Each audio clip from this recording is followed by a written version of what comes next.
खड़े नहीं होने दूंगा। बात खत्म हो गई। आप किस चक्कर में रह रही हैं कि मुआहिदा होगा, अमेरिका ईरान को उसके पैसे मिल जाएंगे, वो खुशो खर्रम रहेगा, उसकी बदमाशी हो जाएगी, वो पानी का पैसा लेगा, वो मांग के, ये सारा ख्याली पिलाओ है। इसको ख्याली पिलाओ समझे आप, और कुछ भी नहीं। अच्छा, यानी कि आपकी राय ये है उड़ाएंगे वो ईरान को नहीं छोड़ेंगे, मेरी बात मान ले, नहीं छोड़ेंगे वो। यानी कि उनका जो मकसद है, जो ईरान को तबाह करने का मकसद है, तो वो कामयाब होंगे ट्रम्प साहब, अमेरिका और इसराइल। सारे हरबे इस्तेमाल कर लिए। ईरान और इमरान खान दोनों एक ही चीज है।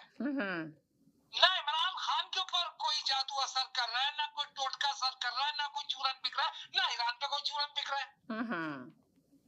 ये दोनों अपनी जगह खड़े हैं। बस करो यार, इमरान खान को कहाँ मिला रहे हो यार। समझ रहे आप? इमरान खान मर्द आदमी है। मैं आप बोले तो मैं जो मर्द नहीं है उनकी बातें शुरू कर दूं आपके सामने, जो मर्द नहीं है। जादी साहब, मर्दों की बात करें यार, आप करें जो दिल चाहे करें यार। मर्द है, ईरान मर्द है, इसमें कोई शक नहीं। ईरान पावरफुल है। ईरान वो वाहिद मुल्क है अहले तशरीह का जिसने खड़ा होकर बताया कि तुम लड़ भी सकते हो, सिर्फ मर नहीं सकते। ये अहले तशरीहों को मैं सलाम करता हूँ, इस बारे में मैं उनको उनके अजमत को सलाम करता हूँ, लेकिन मैं मजबूर हूँ इस बात पे कहने पे कि ये कभी तुम्हारे दोस्त हो ही नहीं सकते, ये तुम्हारे साथ कभी हाथ मिला नहीं सकते। ये तो अल्लाह खुद अपनी किताब में कह रहा है। आपका कहने का मकसद ये कि अमेरिका कभी भी ईरान के साथ नहीं खड़ा होगा, अमेरिका जो है सब नहीं करेगा। ईरान का उसने बाकायदा पूरा सारा नक्शा खींचा हुआ है और वो करेगा। अब अमेरिका को क्या समझ रही है यार, क्या समझ रही है उस कंट्री को यार, जिसमें ये बैठे हुए लोग पाकिस्तानी कितने सारे। नहीं, कोई पावरफुल कंट्री है, सुपर पावर है यार। वो उसको ईरान को सिर्फ अभी जो है ना, वो कह रहा है कि दुनिया ये बोले कि यार अब बहुत हो गया अमेरिका, हम भी तंग आ गए, जो करने करो। ये लफ्ज का इंतजार कर रहा है वो, जो उसने ऑलरेडी जनरेट कर दिया, जो उसने जनरेट कर दिया। देखे ना आप, मुआहिदे के बाद बहरीन के ऊपर उन्होंने अटैक मारने शुरू कर दी। ये तो चाह रहे करे अटैक, नहीं भी करते तो कहीं और से भी गोला बारूद आ जाता है और ईरान का नाम लग जाता है। लोगों को ये तासुब दिया जा रहा है कि ये ईरान कर रहा है, जबकि इधर उधर से आ रहे हैं मिसाइल। वो कह रहे हम नहीं कर रहे, क्या आ रहे आप ही कर रहे हैं। तो ये क्या है?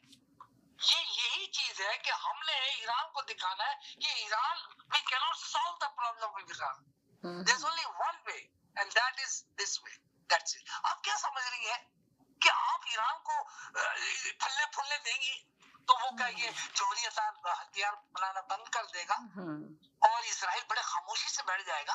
अरे यार, ईरान दोस्त बन गया, अब ईरान कुछ नहीं करेगा। नहीं भाई नहीं, ये एक म्यान में दो तीर नहीं रह सकते, एक जंगल में दो शेर नहीं रह सकते।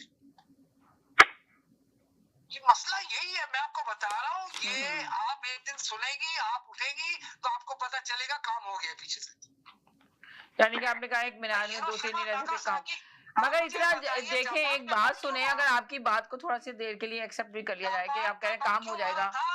अमेरिका ने जापान पे क्यों बम मारा था? क्यों मारा था जापान पे? अगर थोड़ी देर के लिए अगर आपकी बात को तस्लीम करते हैं कि ईरान जो है, अमेरिका जो है ईरान को किसी सूरत भी नहीं पलने फूलने देगा, ईरान को तबाह कर देगा, नहीं होगा। अब मुझे बताइए, ट्रम्प किसके साथ दोस्ती करना पसंद करेगा? जोश के साथ या ईरानियों के साथ? इसका जवाब देते हैं मुझे। उसके लिए फायदेमंद कौन है? मुझे बताइए कौन है? सीधा सीधा बताएं कि जोश है, सीधा सीधा बताएं उसकी लॉबी है, वो उसको फायदा देती है। अमेरिका में सारा बिजनेस, सारी ट्रेडिंग, आपका पूरा टेक्नोलॉजी जोश के पास है। वो बच्चे तो नहीं है। आप उनको, इतना सा मुल्क है वो यार, इतना सा मुल्क, उसने उधम मचा हुआ पूरी दुनिया में, इतना छोटा सा मुल्क है। ओएसआई क्या है? ये मुस्लिम उम्मा की जो ओएसआई जो बनी है आपकी, क्या कर रही है वो? 75 मतलब 1 मिनट 57 या 56 मुस्लिम कंट्रियां हैं, कोई खड़ा हुआ है?